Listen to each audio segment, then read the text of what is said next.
Dalam hidup ni, kita kena sentiasa belajar dan improve diri. Maksudnya belajar benda baru. Sebab dunia hari ini selalu saja berubah.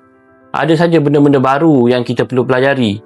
Contohnya, ilmu tentang dunia digital, ilmu tentang teknologi maklumat yang sentiasa berubah, yang sentiasa berkembang, dan kita tak boleh nafikan ilmu-ilmu sebegini memang diperlukan pun dalam hidup.